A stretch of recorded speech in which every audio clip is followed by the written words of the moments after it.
You've already met several geometries in M203. Apart from the ordinary Euclidean geometry, you've met non-Euclidean geometry and projective geometry. But we've adopted a unified approach to all of these geometries right from the beginning of the course, when we considered Euclidean geometry as consisting of a space, the plane R2 in this case, plus a collection of allowed motions, the isometries, that preserve the essential properties of figures. Well, this unified approach is due to a 19th century mathematician called Felix Klein.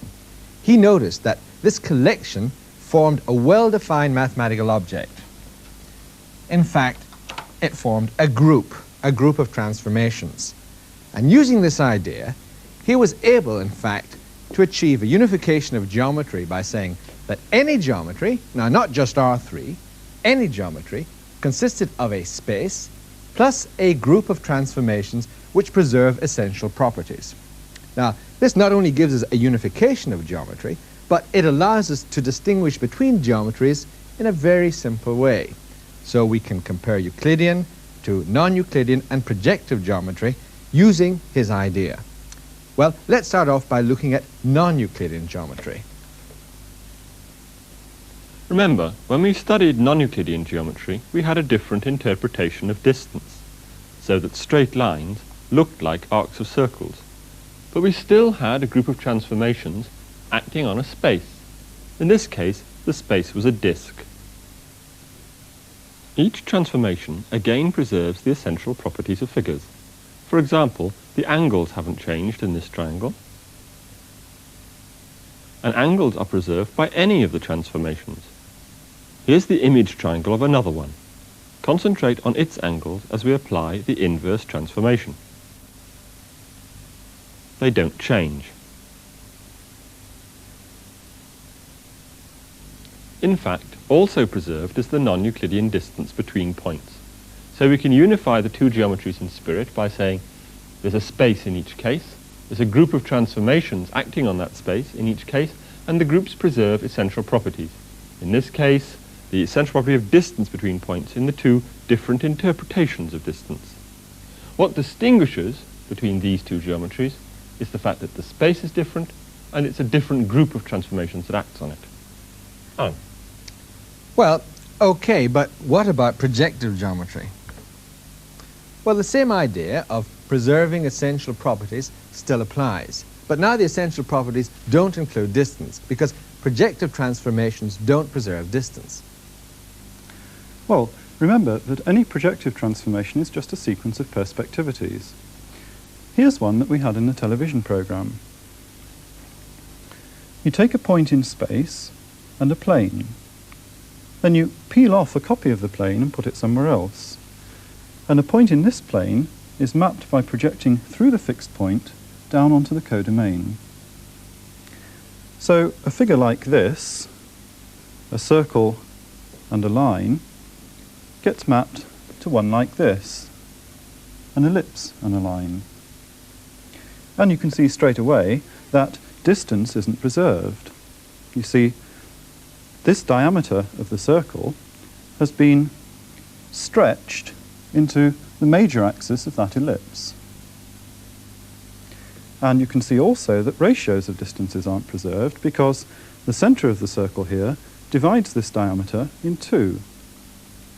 But the image point down here doesn't divide the image line in two. So when we compare the properties preserved by projective transformations with those preserved by Euclidean transformations, this is what we get. Points map to points, lines map to lines, and a point lying on a line or incident with a line maps to a point on a line. But this time, distances aren't preserved, ratios of distances aren't preserved, and as a matter of fact, neither are angles. Well, it seems a pretty drastic step to cut down the properties being preserved to just these three, but nevertheless it still gives us a geometry because we still have a space and a group acting on the space. Now the group's very different from the Euclidean group of transformations because it preserves a different set of properties. And as a matter of fact, the space is different too, because if you remember, the projective plane isn't just the ordinary plane R2, it's R2 together with ideal points, points at infinity. And that's because there's a line of points here in the domain which get projected out parallel to the codomain. They have no image until we add the ideal points to the codomain. And similarly, there's a line of points here in the codomain which are projections along rays parallel to the domain. And these points are all images of the ideal points of the domain. So that's the three geometries that we've met so far, and each of them exemplifies Klein's viewpoint because they consist of a space plus a group of transformations acting on the space. So if you change either the space or the group, then you've got a different geometry. And we've lots of geometries, but we've really only one subject called geometry, which we can consider as being the study of a space plus a group of transformations acting in the space. And that's Klein's very elegant point of view. Geometry is the study of a space plus a group of transformations, and if you give me such a group, you'll find that it will preserve certain essential properties and hence define a geometry. Conversely, if you have a space and certain essential properties you want to preserve, you'll find that all these transformations which preserve them do in fact form a group. So it's all very neat. Well, in this week's text, we actually discuss another geometry, affine geometry. Now, it turns out affine geometry is very useful because of the essential properties that it actually preserves.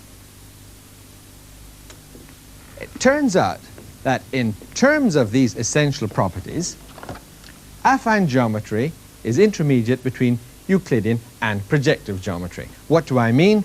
Well, it doesn't preserve angles and distance. On the other hand, it does preserve the ratios on a line, which projective geometry doesn't. Well, in this week's text, we discussed this algebraically, but now we want to give a geometric description. First of all, the space for affine geometry is the usual Euclidean plane R2. But the transformations aren't just the usual Euclidean ones. In fact, to construct an affine transformation, you begin as if it's in projective geometry. You take a plane, a copy of the plane, which you put anywhere you like, but you don't map between this one, which we take as the domain, and this one, the codomain, by projecting through a point. Instead, you project along parallel rays, like this. Here's where we've put the codomain, and here's a copy of it, which is the domain. Points in the domain are mapped by projecting along these rays onto the codomain.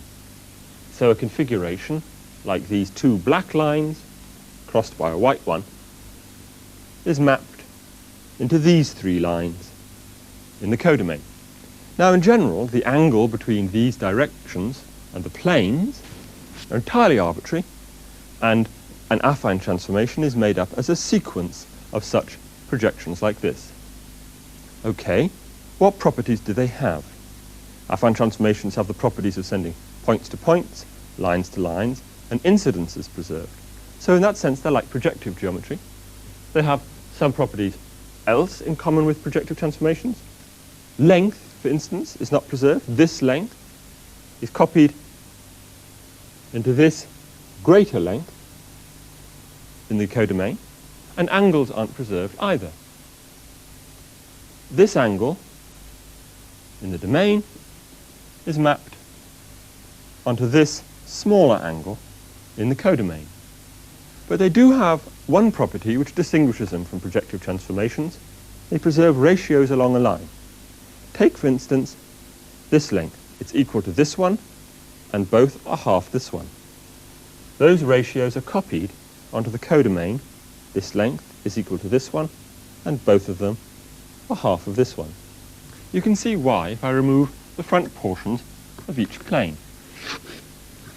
You see, what happens is that this domain line, the rays of the projection through it, and the codomain line all turn out to lie in a plane.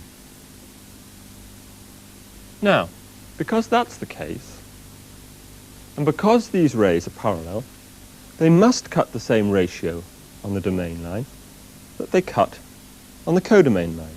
That result is called the intercept theorem, by the way. What's happening is that each segment is being stretched, but by the same amount. Now that's true whatever line we take, although the expansion factor may be different. For example, this ratio here is repeated exactly in the codomain here, although the expansion factor is clearly different. But every affine transformation has the property that it preserves the ratios of lengths along each particular line.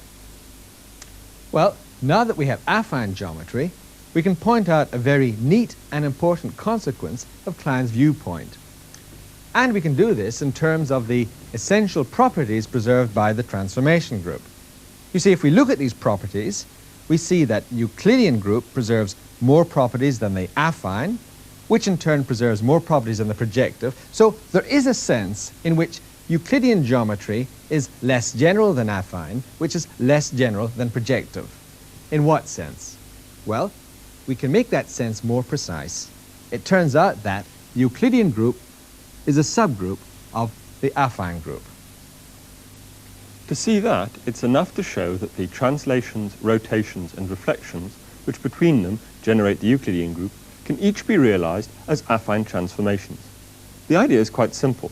For a general affine transformation, your hands go anywhere you like, the planes, if you like, go anywhere you like. To get a Euclidean map, you keep the planes together. Suppose you want to realize a translation. You just slide the domain. This really is a translation. The points which were along my index finger have been translated so that they now are mapped onto my little finger. To get a rotation as an affine map, you just rotate the domain. To get a reflection as an affine map, you take the domain out, reflect it, and put it back in. So we can realize each of the Euclidean transformations as an affine transformation, and so the Euclidean group is a special subset of the group of affine transformations.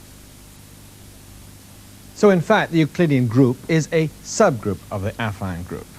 Well, actually, that's what you'd expect, because the Euclidean group preserves more properties than the affine group, and so the affine group must contain extra transformations which destroy these properties. And that just corresponds to Jeremy's hands being inclined at an angle, and for a Euclidean group, of course, the hands are together, superimposed, and so this preserves all of these properties. So, in effect, the affine group is a bigger group than the Euclidean group. Well, by the same reasoning, you'd expect the projective group to contain the affine group as a subgroup. Well, there's a bit of a problem here, you see, because the affine transformations just act on the plane, whereas the projective transformations act on the projective plane. That contains these ideal points. So we really can't say that yet. What we have to do is to extend the action of the affine transformations to the whole projective plane. We've got to say what the affine transformations do to the ideal points. Remember, we think of ideal points in the projective plane as points at infinity in a certain direction. The ideal point, for instance, in the direction of these parallel lines in the domain plane is the point where those parallel lines all meet, point at infinity. Now, affine transformations have the enjoyable property of preserving parallels. These lines are parallel, so are their images in the codomain. So we make the obvious choice of image for that ideal point. We send the ideal point at infinity in the domain to the ideal point where the image parallel lines meet in the codomain. In this way, we extend the effect of every affine transformation so that it becomes a transformation of the projective plane. That's the easy part. The hard part is to show that the affine transformations form a subgroup of the projective group. To do that, we must show that every affine transformation can be realized as a perspectivity, that is, as a projection through a point, or perhaps as a sequence of perspectivities. Well, here's a perfectly general parallel projection. I've just shown 3 points and their images. And I'm going to reconstruct that as a sequence of 2 perspectivities like this. Now, I've chosen an intermediate plane here, and this plane passes through the intersection of the domain and the codomain. And 2 points, x and x dash. First we project through x to the intermediate plane, and then on through x dashed to the codomain. And I can choose x and x dashed in such a way that the sequence of two perspectivities reproduces our original parallel projection. Now, why is that possible? Well, the explanation requires several steps, and the first thing to notice is that the line x dash defines a line in space, and it meets the domain at a point A. Now, A is projected through x to the intermediate plane, and then straight on through x dash to the codomain. So A dashed is one of our original lines, so x and x dashed must both lie on one of our original rays. So that's one restriction. X and x dashed must both lie on one of the original parallel rays. And if they do, then one of the points in the domain is automatically mapped to its correct image in the codomain. But what about all the other points? How can we choose x and x dashed so that the other points of the domain map to their correct parallel images? Well, first of all, before we tackle that, let's think about the ideal points. You've already seen that an affine transformation sends ideal points to ideal points. So perhaps we could try and find x and x dashed so that points at infinity in the domain end up as points at infinity in the codomain. Well, now, a ray of projection from a point at infinity in the domain must be parallel to the domain. Otherwise, it would be a finite point. So I have to try and arrange that a parallel ray to the domain is followed by another parallel ray to the codomain. Well, the way I do this is as follows. I've left off the points C and C dash just to simplify the model, but I've added in two new planes. I chose x arbitrarily, and I drew a plane through x parallel to the domain. And that plane meets the intermediate plane here in a line. Through that line I drew another plane, but this time parallel to the codomain. And I chose x dashed to lie on this second plane. Now, the ray of projection from a point at infinity in the domain lies in this plane, passes through x, and hits this line. And then the following projection sends it still in this plane through x dashed out to a point at infinity in the codomain. So an ideal point maps to an ideal point. And it looks as if we're doing well. But have we done enough yet to ensure that all the other points in the domain map to their correct images? In other words, do we know yet that B dashed is parallel to A dashed? Well, in fact, we can show that because of the special way I've chosen this intermediate plane. The fact that it passes through the intersection of the domain and the codomain ensures that B dashed is indeed parallel to A dashed. Well, let me show you why that's true. I'm going to slice through the model with another plane.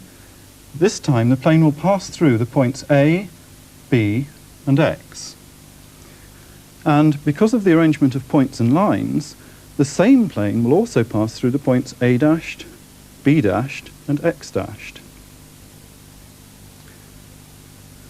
Well, here I've sliced the model, and you can see that I've removed the top half. Well, now notice that this pair of black dotted lines are parallel. They're parallel because they're slices through parallel planes. And for the same reason, these white dotted lines are also parallel. They're slices through parallel planes. And I'm going to use these two pairs of parallel lines to prove that the line B dashed is parallel to A dashed. Well, let me start by putting on the plane of the cut.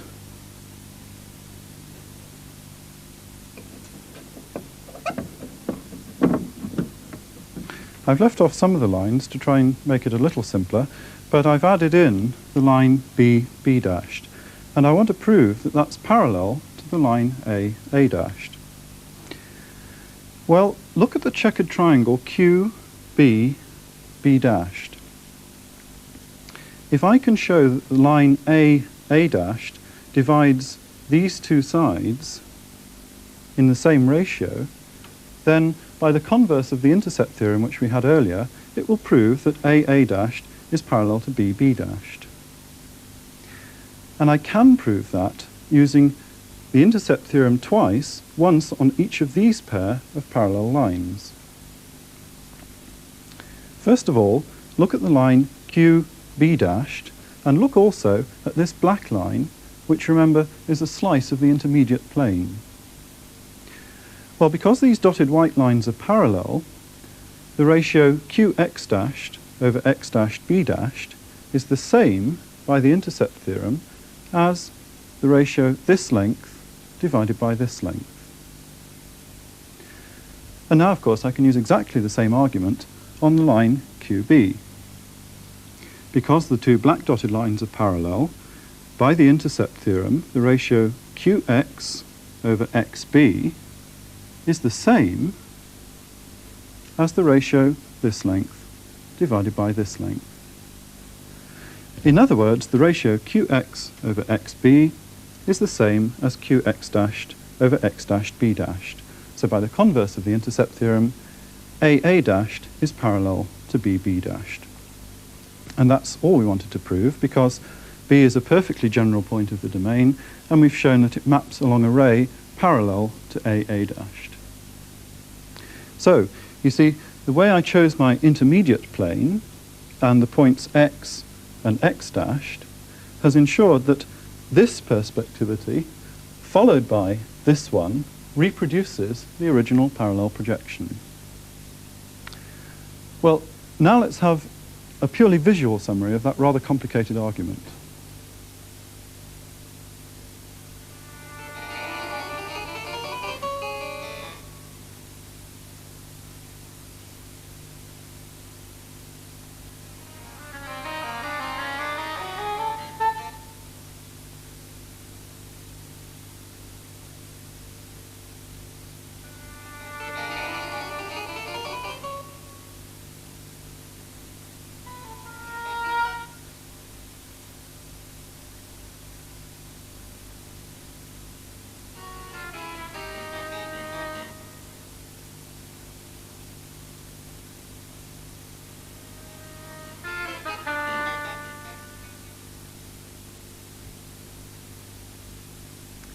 So indeed, an affine transformation can be obtained as a combination of perspectivities, as a projective transformation.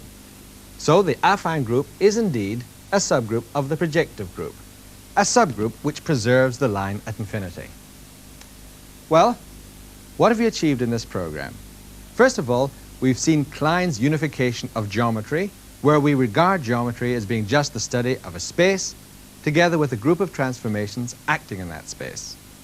And as a consequence, we've been able to capture the purely geometric idea of one geometry being more general than another in terms of the purely algebraic idea of one group being included in another group.